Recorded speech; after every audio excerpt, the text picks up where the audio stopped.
welcome to day 6 of June's 10-day challenge. We're over halfway now, so well done if you've joined me every day. I'm just going to take you through some gentle stretch and strength work related to horse riding. If you like what you see, please subscribe to the channel, like, comment below, let me know how you get on. But we're just going to start today in a little turtle pose. Okay, so if we just take a seat, now what you want to do is put the soles of your feet together. Your knees are going to be out to the side. So if you look up from the front, like this. And you sit really tall with your upper body. Your feet can go quite far away from you if you lack a little bit of flexibility in your hips.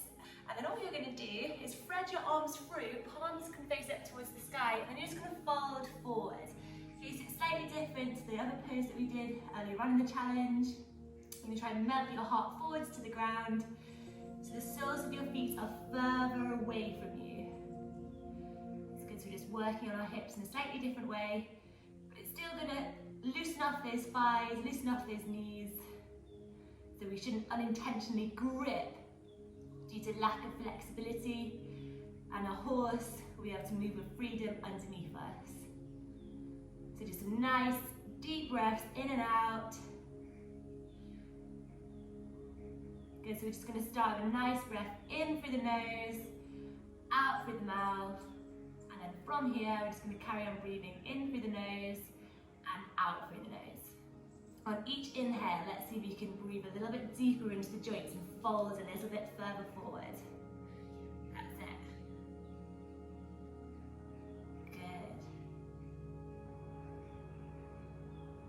Really good. Then slowly come up. As this, we're going to meet in our tabletop pose. So bring onto hands and knees. So you want your palms underneath your shoulders, your knees underneath your hips. And then from here, we're going to do some cat and cow. So on the inhale, drop the belly, lift the gaze, tailbone goes up. And on the exhale, round and contract. Your chin goes to your chest. So just keep working raise.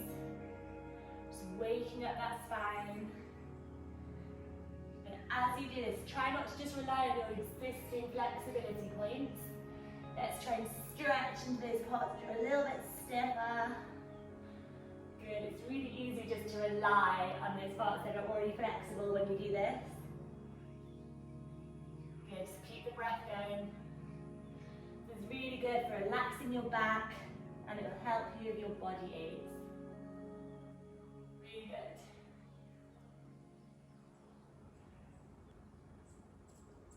And then from here back to a neutral tabletop, walk your fingertips out in front of you so your palms slightly reach your shoulders, tuck your toes under, lift up, press your hips up and back, and we meet in our downward facing dog. So whilst we're in the downward dog, you're just going to push your chest towards your thighs, paddle out your feet. Remember, this is really good for straightening up that upper body when in the saddle. Also a really good general workout. Gives the spine a nice little break as we stretch out through our heels. We're going to be helping get that nice long leg, low heel whilst in the saddle. So just paddle out, move in any way that feels comfortable to you today. You can bend your knees, bring your chest towards your thighs, straighten your knees, push down through your right heel, and then for your left. Really good. So from here now, we're going to raise up with our right leg, bend at the knee, open up your hip, and then you're going to step forward and put your right ankle behind your left wrist. Okay, so it goes like this, crosses under the left leg, goes flat out behind you, and your feet go flat behind. Okay, so for this exercise, we're going to level up the pelvis. Take your time to get into it. It can be quite a difficult one. You're lacking a little bit of mobility. The aim is to try and get your lower leg nice and parallel with the shorter edge of the mat. Don't worry if you can't do that. It can be close towards your body, and over time you can get it to go straighter. So from here, you can either stay up on your fingertips, heart is forward, or you can fold down into it and relax, bending at the elbows. So as we do this pose, really use your breath to try and relax and try and stay in this pose. Remember why you're here. This is going to help us get a lovely swing whilst we're in the saddle, a nice deep seat, and a lovely calm lower leg. Think of all of the things your horse is going to benefit from you doing this stretch, and remind yourself when it starts to hurt that is why you are here. Good. Keep holding. We're not here for much longer. See if you can relax a little bit more into it.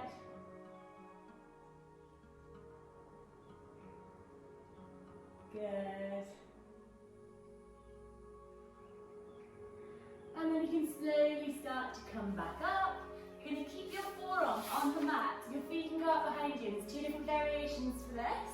So you can either stay on your knees and with your forearm plank. So your forearm, your hands can go together interlock between each other. And then you keep your forearm on the mat. You can stay on your knees if that's where it's comfortable for you. Or you can press up with your toes and you can keep your hips a little bit higher off the ground. Okay? So we're just going to hold in this plank. That's good. Keep your core engaged. Your feet can be as wide as your hips. That's good. Keep your gaze down. Belly button tucked back towards your spine. Good. Tailbone is under. This is really good for getting nice steady hands, improving your transitions with your seat, and also core strength. So nice stability whilst in the saddle. Well done. We're here for 5, 4, 3, 2, 1, and relax back down.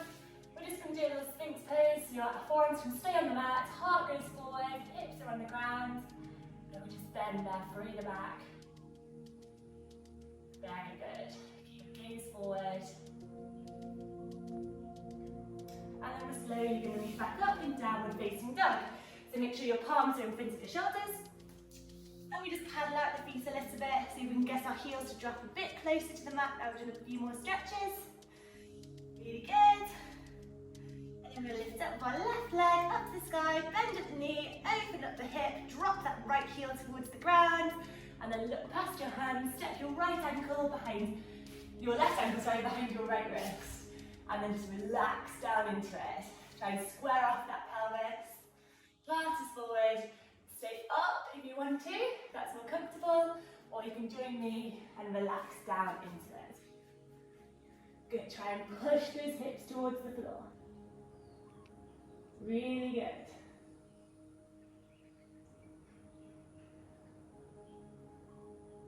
That's it, relax, keep breathing, big inhale through the nose. Exhale through the nose. Sink a little bit deeper.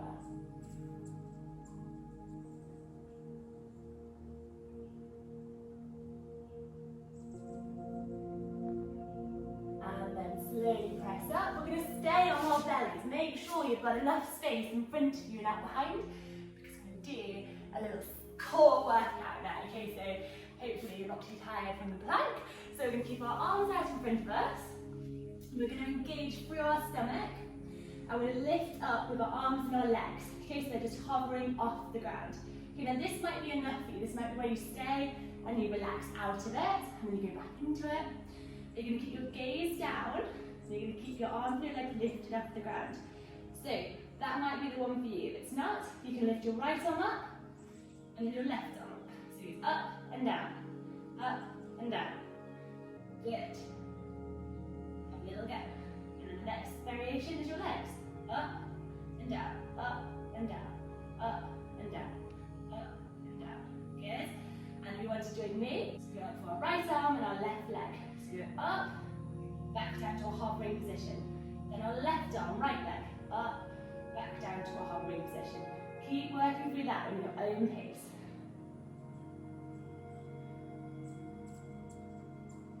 Keep going. That's it, use that core. Really good. And relax back down, have a little break. We're going to press up into Cobra. So hands at your side, press up, hips stay on the ground. Really good. And then relax back down. We're going to go back and do a couple more Supermans. So whichever variety you want to do, we're going to try a little bit harder one. Join me with the alternative. Join me with the inside leg, outside ring. That's how I like to think of it. So we're going to lift up, use your core strength. And then we're going to go opposite arm, opposite leg. Good. It's really good for coordination. It's really good for strengthening that back. That's great for control with the downward transitions. Helps you straighten your upper body. Good. 5, 4, 3, 2, and the last one.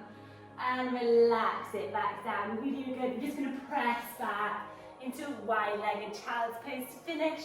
So big toes together, knees apart, sink the hips down and melt your heart towards the ground. Good.